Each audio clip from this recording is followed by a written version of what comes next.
How appropriate. Welcome back to GMA, and we have more of our interview with the Obamas. I had a chance to take a tour of the Smithsonian's new National Museum of African American History and Culture. It opens tomorrow in Washington. So many critical, inspiring moments on display. The President and First Lady opened up about the site and what it's like for them to be part of history. Just flip it! Hello? Reliable? Reliable? Bonding.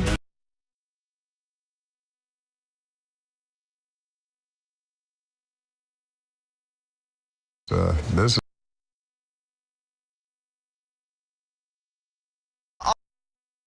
Say Shelby acted unreasonably and escalated the situation. She turned herself in overnight and is out on bail. Robin. Eva, thank you.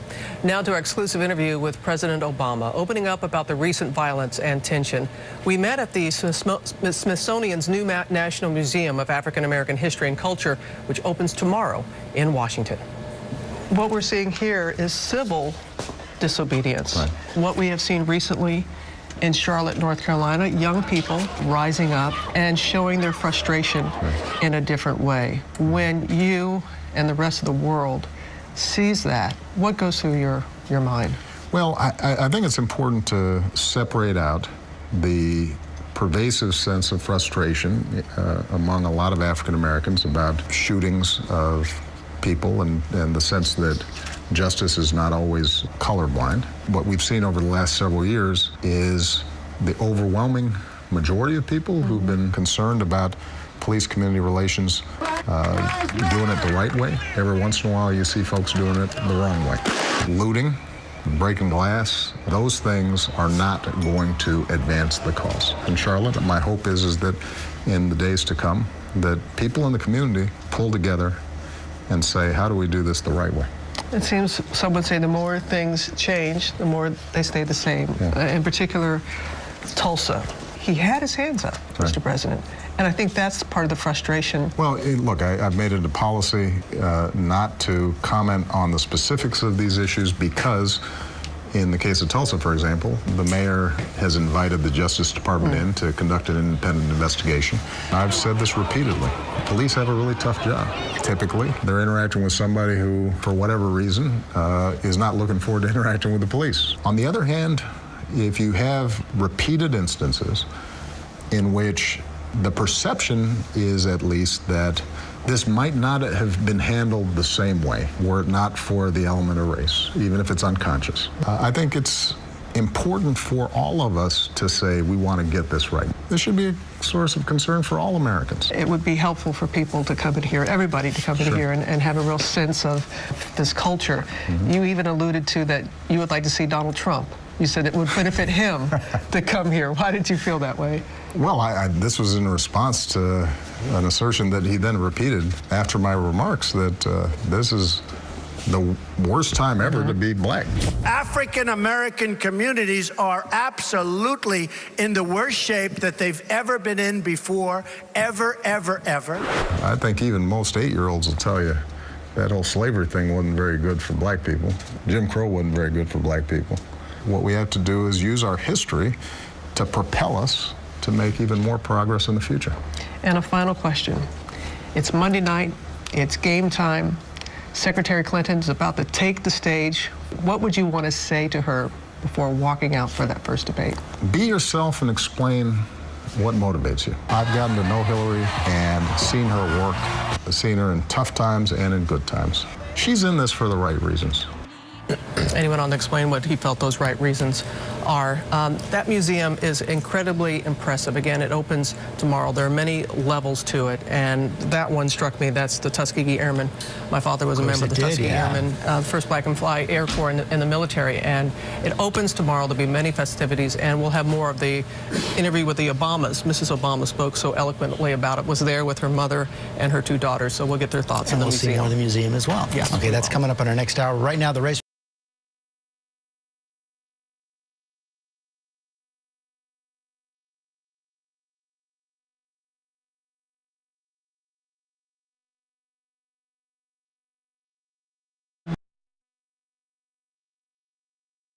movement.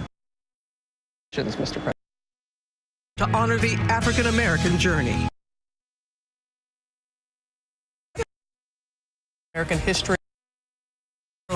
Welcome back to GMA, and we have more of our interview with the Obamas. I had a chance to take a tour of the Smithsonian's new National Museum of African American History and Culture. It opens tomorrow in Washington. So many critical, inspiring moments on display. The President and First Lady opened up about the site and what it's like for them to be part of history. It's here at last. It's here at last. Thank God Almighty. It's here at last. And it's beautiful. Decades in the making. A museum that chronicles both the tragedies and triumphs of American history. The 19th Museum of the Smithsonian campus exhibits over 3,500 artifacts to honor the African American journey. I know that you both have had a chance with your family to tour here. What were your first impressions, Mr. President? The first impression is just you are not just getting a chronological narrative of slavery and the civil rights movement, but you're also reminded of how much the African American experience has contributed to American culture and American music and sports and film. This will end up being a museum for all Americans. We remember Mrs. Obama at the Democratic National Convention when you said, "I wake up every morning in a house built by slaves." And I watch my daughters, two beautiful, intelligent black young women, playing with their dogs on the White House lawn. And then you come into this museum with your young daughters. What was that like for you? We were so happy that we were able to bring 3 generations to our visit. We had my mom with us as well. One of the many things that struck me was that so much of what has happened and is represented in this museum has happened in our lifetime. You know, when you think about the fact that my great-great-grandfather was a slave, and today I live in the White House, that progress is huge and it's fast. To see an exhibit of your 8 years and your contributions, what does that mean to you?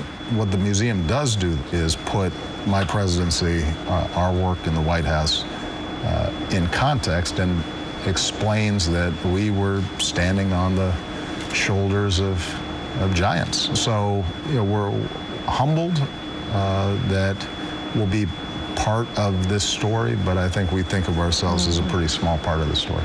People will see themselves all throughout this exhibit. They'll hear their voices. They're Afro picks. Yeah, yeah, right. I had to explain to the kids that what that was. the pick with the fist, Right.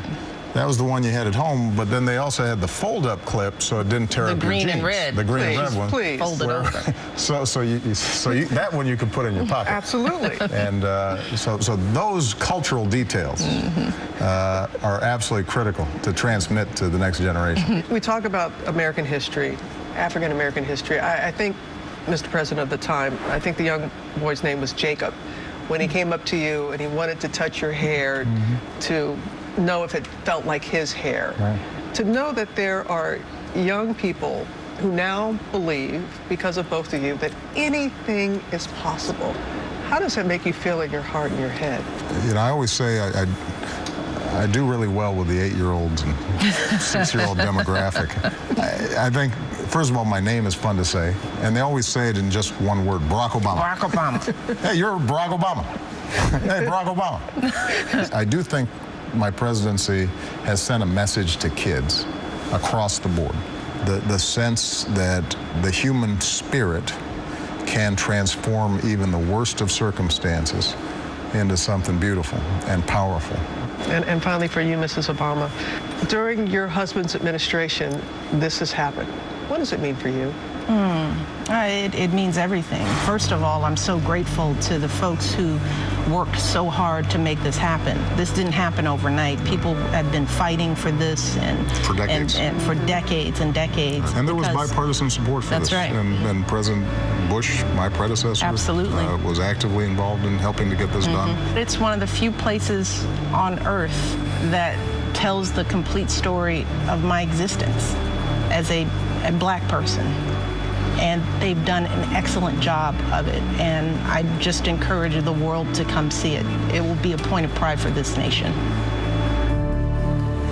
And y'all, you really must see it. Can't wait And to go. It stands out, as you know. You spend a lot of time in Washington. You can't help but see it. It's so beautiful. And the architect, David Adjaye, did a Striking building. striking. And it's very interactive as well. You sit at the lunch counter where many sit-ins took place, and you can swipe and see the different photos. And the Obama said the girls sat there for hours. And it will take, you have to go more than once to be able to absorb everything that's there. But it's very, very hands-on and very interactive. Can't wait to take Thank you, my kids. Robin. Yeah, I want to go. But we'll all learn a lot, I'm sure. Coming up, we have that big health headline, the drug that could offer hope for millions of women suffering from